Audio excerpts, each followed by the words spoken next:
안녕하세요. 책 읽어주는 여자 에젤 강미경입니다. 하나님은 살아계셔서 기도하는 자에게 꿈과 환상과 음성으로 응답하시는 분이십니다. 믿는 자들에게 따르는 표적을 통해 경선영 권사님이 체험하신 하나님을 만나보세요. 나는 하루에 4시간 이상 기도 생활을 하면서 하나님의 음성을 자주 듣고 환상도 자주 보게 되었다. 1994년 3월 서울에서 서집사님이 제주로 이사를 와서 우리 구역 식구가 되었다. 어느 날 구역 예배를 드리던 중 서집사님이 방언을 받았는데 내게서 갑자기 방언 통변이 나왔다. 하나님께서 서집사님의 신앙이 좋아질 때까지 서울로 올려보내지 않는다는 내용이었다. 그렇게 통변이 나오자 서집사는 웃으며 남편이 증권회사 지점장인데 우리 6개월 후에 다시 서울로 가요. 사장님이 제주도에 6개월만 있다가 오라고 하셨어요 하며 흘려들었다. 그러나 이상하게도 서집사는 6개월이 지나고 1년이 지나고 3년이 지나도 서울에 가지 못했다. 사장님이 매번 이 지점장 조금만 더 있다가 다시 서울로 부를게 라고 했다고 한다.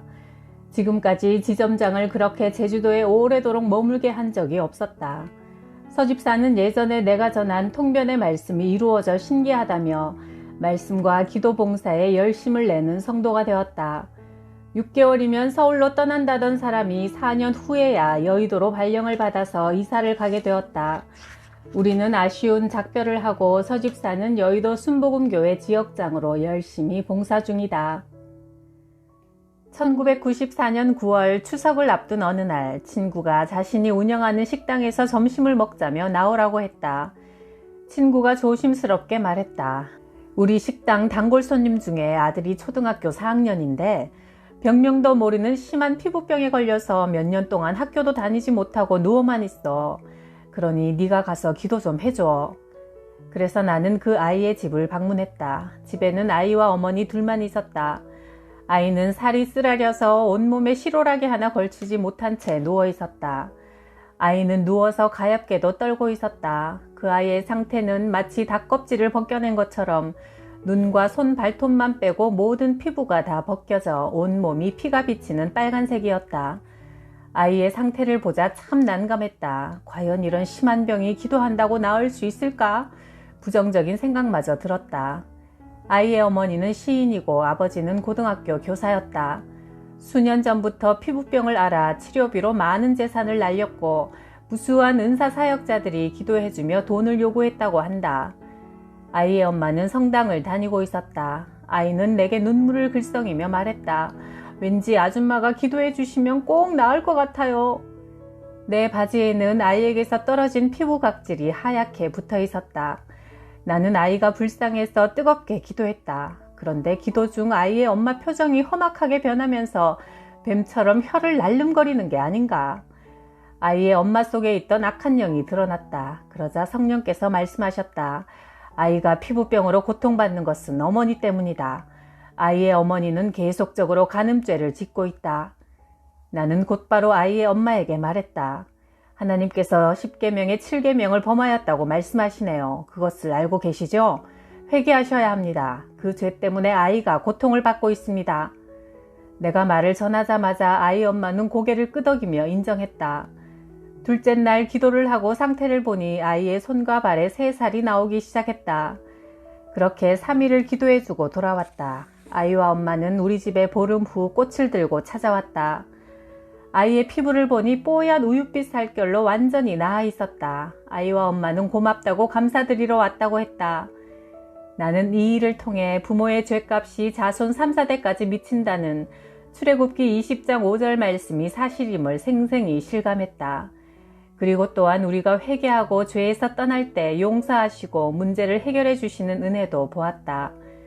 그러므로 그리스도인들은 늘 자신을 살피며 깨어 기도하고 죄를 미워하는 마음과 하나님을 가까이 하는 마음으로 살아가야 한다. 1994년 1월 기도를 하는데 중풍으로 고생하는 외삼촌이 벽에 기대 앉아 효자손으로 등을 긁는 모습이 선명히 보였다. 나는 외삼촌께 전화를 걸었다. 혹시 조금 전 방에서 벽에 기대어 앉아 효자손으로 등을 긁지 않으셨어요? 아니, 네가 그걸 어떻게 알았어? 제가 기도하는 중에 하나님께서 보여주셨어요. 아니, 세상에, 제주도에서 어떻게 서울에 있는 내 모습을 알 수 있는 거냐? 놀라셨다. 우리 부부는 다음 날 외삼촌 댁으로 찾아갔다. 외삼촌은 하체에 아무런 힘이 없고 움직일 수가 없어 힘들게 침대에 기대어 앉아 계셨다. 외삼촌, 우리 함께 기도해요. 하나님께서 고쳐주실지도 몰라요. 낫기만 하면야 못할 것이 어딨어. 병만 낫는다면 나도 교회 나가마. 예수 이름으로 명하노니 중풍마귀는 결박을 당하고 삼촌에게서 떠나갈지어다. 얼마 후 삼촌은 한 발자국 한 발자국 걸음을 떼기 시작하더니 방과 거실을 혼자 걸었다. 내가 집에 붙어있는 부적을 다 태워버리라고 하자 외숙모가 깜짝 놀라며 내가 태우면 해를 입을 것 같아 무서우니 네가 좀 다 태워주고 가거라. 남편이 천장과 벽에 붙어있는 부적들을 모두 뜯어내어 마당에서 태워버렸다. 외삼촌과 외숙모에게 동네 가까운 교회에 다니시라고 당부하고 우리는 집으로 돌아왔다. 며칠 후 나는 무서운 꿈을 꾸었다. 머리를 다 풀어헤친 여자가 손가락으로 나를 가리키며 이렇게 말했다. 내가 너 때문에 되는 일이 없다. 그날 내가 포텐샤 승용차를 운전하는 중에 굵은 빗방울이 갑자기 후두둑 떨어지기 시작하는데 왠지 무서웠다. 마치 하늘에 구멍이 난 것처럼 물을 쏟아부었다. 그러더니 갑자기 꽝 하는 소리와 함께 아주 거대한 빛이 자동차 본네트 위에 떨어졌다. 벼락이었다. 너무나 놀라서 비명도 지를 수 없었다. 갑자기 자동차의 모든 계기판 숫자가 0으로 떨어져 차가 몇 킬로미터로 달리는지도 몰랐다. 도저히 차를 세울 수 있는 상황도 아니라 천둥과 번개가 무섭게 치는 중에 간신히 목적지에 도착했고 다음날 아침 기아 자동차를 찾아갔다. 자동차를 판매한 직원 김남훈 씨에게 전날 있었던 일을 말했다. 시동을 켜보고 이리저리 만지며 차를 점검하던 그가 내게 말했다. 이 자동차를 저에게 파십시오. 제가 웃돈 100만 원을 더 드리겠습니다. 자동차나 비행기는 벼락 맞는 일이 없는데 혹 벼락을 맞는다 해도 자동차 타이어가 고무로 되어 있기 때문에 벼락이 자동차에 떨어지면 땅으로 흡수할 수가 없어 차는 폭발해 버린다며 벼락을 견뎌낸 자동차니 재수가 있는 차라 100만 원을 더 주고 사도 좋다는 것이다. 그러나 하나님께서 지켜주신 자동차이니 하나님께 영광 돌릴 차라는 생각에 팔지 않았다. 다시 차를 타고 마음속으로 감사의 기도를 드리며 서비스 센터를 향해 가고 있는데 자동차의 계기판들이 갑자기 모두 흔들리더니 정상으로 돌아왔다. 나는 너무도 놀라서 기쁘게 소리쳤다. 야, 하나님께서 직접 차를 고쳐주셨네. 서비스 센터로 가던 길을 멈추고 차를 돌려 찬양하며 집으로 돌아왔다. 1995년 6월 목사님의 부탁으로 남편과 함께 청년부를 맡게 되었다. 교회 청년들은 모이는데 힘쓰지 않았고 세상에 빠져 있었다.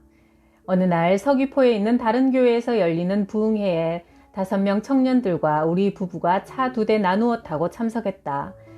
제주시에서 출발했는데 도착하자 티코를 운전하고 온 청년이 말했다. 집사님, 제 차에 기름 경고등이 들어와서 조마조마한 마음으로 서귀포까지 왔어요. 다시 제주시로 넘어갈 때는 꼭 휘발유를 넣어야 돼요. 그런데 예배 끝나는 시간이 너무 늦어 주유소가 문을 닫을 것 같아 걱정이에요. 나는 걱정하지 말라고 했다. 부흥에는 은혜가 넘쳐 자정이 지나서야 예배가 끝났다. 우리는 은혜 받은 이야기를 나누다가 모두 차에 휘발유를 넣어야 한다는 사실을 까맣게 잊어버린 채로 제주시로 출발했다. 다음날 아침 일찍 그 청년에게서 전화가 왔다. 권사님, 어젯밤 자정이 넘으니 주유소가 문을 다 닫아서 기름을 못 넣었어요. 우리는 차가 중간에 멈추면 한라산 중턱에서 헤맬 것이 두려웠어요. 이미 빨간 급유등이 들어왔었기 때문에 우리는 하나님께 매달릴 수밖에 없었습니다. 산속이라 가로등도 없고 캄캄한 도로 위에서 5명이 기도를 간절히 했습니다. 그런데 운행 중에 갑자기 엔진 소리가 달라지더니 차가 쌩쌩 한참을 달려서 제주시로 들어왔어요. 시내로 들어와서 주유소를 발견하고 들어가 주유기 앞에 도착하자마자 시동이 꺼지더라고요. 하나님께서 휘발유가 떨어진 상태에서 감사하게도 주유소까지 무사히 인도해 주셨습니다. 자동차는 급유등이 들어오면 30-40km 밖에 운행할 수가 없다. 그런데 왕복 100km가 넘는 거리를 급유등이 들어온 채 달리는 초자연적인 역사를 하나님께서 행하신 것이다. 그 일을 통해 청년들의 믿음이 부쩍 자라게 되었다. 1994년 1월 옆집에 사는 아가씨를 전도하려고 우리 집에 놀러오라고 초대했다. 자매가 방에 들어오며 시계를 쳐다보더니 얼굴이 상기되어 떨리는 목소리로 말했다. 시계가 1시 10분을 가리키고 있네요. 제가 어젯밤에 똑같은 꿈을 3번이나 꾸었어요. 둥그런 시계가 1시 10분을 가리키는 첫 번째 꿈을 꾸고 깨어나서 이상하게 생각했지만 다시 잠이 들었는데 또 똑같은 꿈을 꾸었답니다. 두 번째도 시계가 1시 10분을 가리켰고 또다시 잠이 들었는데 세 번째도 시계가 1시 10분을 가리키는 꿈이었어요. 꿈이 두려워서 저는 아침에 일어나서 오늘 1시 10분에 무슨 일이 일어날 것인가 생각하며 오직 1시 10분만 기다렸어요. 그런데 집사님께서 오라고 하셔서 이상하게 생각하며 왔어요. 나는 함께 예배를 드리자고 하여 예배를 드리고 오늘 하나님께서 이 자매를 만나달라고 기도하는데 갑자기 내 가슴이 질식할 것 같이 답답하고 숨을 쉴 수 없었다. 살이 타는 지독한 냄새와 뜨거운 열기가 느껴지고 용광로 같은 불 속에서 한 남자가 고통을 받으며 울부짖는 환상이 보였다. 아, 이곳은 너무 뜨겁고 괴로워. 내가 소리치며 환상에서 깨어난 후 그 남자의 모습을 자매에게 말했더니 자매 얼굴이 새파랗게 질리면서 얼마 전 돌아가신 우리 아버지 모습이네요 했다. 아버지는 예수를 안 믿고 몇 달 전에 세상을 떠났다는 것이다. 그 후로 그녀는 열심히 교회에 다니며 올바른 신앙을 갖고 뜨겁게 하나님을 섬기게 되었다. 2002년 5월 잠을 자다가 꿈으로 인해 새벽 2시쯤 일어나 기도했다. 꿈속에서 나는 공중에서 아래를 내려다보고 있었는데 같이 일하는 친구가 응급실에 실려와 누워 있었다. 병원 침대는 마치 사각형 모양의 관처럼 되어 있어 뚜껑만 덮으면 관이 되는 모양새였다. 그녀는 그곳에 죽은 듯 누운 채로 일어나질 않았다. 꿈이 너무나 선명해서 나는 그녀를 위해 간절히 기도하고 아침이 되어서도 꿈 때문에 무거운 마음으로 출근했다. 9시 조회 시간이 지나도 친구가 오질 않았다. 핸드폰과 집으로 연락을 해도 전화를 받지 않아 걱정하고 있는데 11시쯤 그녀가 창백하고 힘들어 보이는 모습으로 사무실로 왔다. 그녀는 지난밤 있었던 일을 말했다. 선영아, 네가 어젯밤 나를 위해 기도했지? 네가 기도한 것을 느낄 수가 있었어. 새벽 2시쯤 내가 자해를 해서 응급실에 실려갔어. 사는 게 너무 힘들어서 자살 시도를 하고 쓰러졌는데 누군가 나를 위해 기도해서 살았구나 하는 생각이 들었어. 이 세상에 나를 위해 기도해 줄 사람은 너밖에 없어. 그 후부터 그녀는 열심히 예배에 참석하며 하나님을 더욱 의지하고 믿음으로 살아갔다. 1995년 가을 어느 날 꿈을 꾸었다. 내 손에 시뻘건 간이 들려있고 뒤에는 검은 양복을 입은 키 큰 남자들이 긴 칼을 들고 소리를 지르며 나를 쫓아왔다. 나는 손바닥 위에 있는 간을 빼앗기지 말아야 한다고 생각하며 계속 쫓기다가 꿈에서 깨어났다. 그 꿈을 꾸고 3일 후 주차장에서 위층에 사는 의사 부인을 만났다. 그녀는 권사님, 우리 남편이 병원에 입원했어요. 기도해 주세요. 남편이 인턴 과정 때 혈액으로 감염이 되어 만성 간염을 앓고 있었는데 항상 본인이 관리를 잘 해오다가 갑자기 증세가 악화됐어요. 다음날 우리 부부는 병문안을 갔다. 늘 자신감에 차있던 그는 침상에 누워 초라한 모습으로 우리를 맞았다. 아무래도 제가 더 살기가 힘들 것 같습니다. 간 수치가 40에서 60이 정상인데 그는 1200이 넘는 위험한 상태라고 했다. 황달로 얼굴이 노랗게 변해 있었고 깊은 절망감에 젖어 있었다. 그가 내게 권사님 기도를 해주세요 부탁했다. 평소엔 의학적인 지식으로 가득 차서 하나님을 믿지 않았는데 지푸라기라도 잡고 싶은 심정인 것 같았다. 나는 그의 가슴에 손을 얹고 간절히 기도했다. 이틀 후 놀라운 소식을 그의 아내로부터 전해 들었다. 권사님이 기도하고 난 다음 날 간 수치를 재었는데 놀랍게도 60으로 간 수치가 뚝 떨어졌어요. 우리 남편 퇴원해요. 하나님께서 치유하셨어요. 그녀의 남편도 눈물이 글썽글썽하여 말했다. 내 병은 내가 잘 아는데 이건 정말 하나님께서 고쳐주신 겁니다. 나에게 기적이 일어났습니다. 앞으로 하나님께 열심히 봉사하며 살아가겠습니다. 1996년 8월 20일 남편 사업이 부도가 난 후 우리가 가르치던 교회 청년부 형제 자매들 14명이 우리를 위로하려고 집에 왔을 때의 일이다. 날씨는 무더웠고 점심때가 되었는데 많은 사람들에게 밥을 해주기도 벅차서 자매들에게 슈퍼에 가서 냉면을 사오라고 돈을 주었다. 그러자 가게에 냉면이 떨어졌다며 달랑 2인분짜리 한 봉지만 사가지고 왔다. 그래서 모자라는 것은 라면을 삶아 먹기로 하고 냉면부터 먼저 삶았다. 삶아서 건져내어 그릇에 담기 시작했다. 그런데 아주 놀라운 일이 벌어졌다. 2인분짜리 냉면이 계속해서 그릇에 담겼다. 처음엔 냉면이 불어서 그런가 했지만 그게 아니었다. 분명히 눈앞에서 덜었는데 계속 똑같은 양이 냄비 안에 그대로 있었다. 모두가 놀랐다.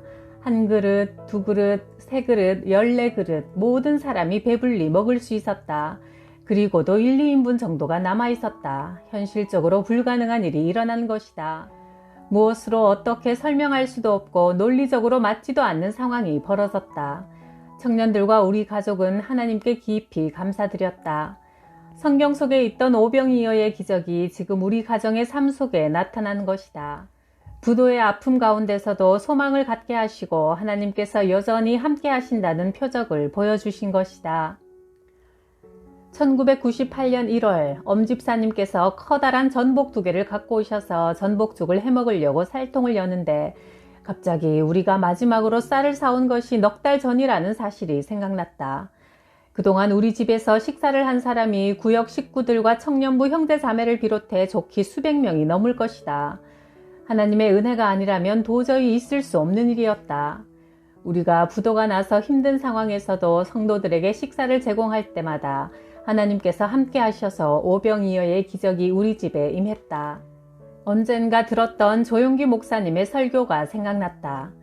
어렵게 살던 시절 어느 가난한 할머니가 모처럼 쌀 한 포대를 도움받아 얻었다.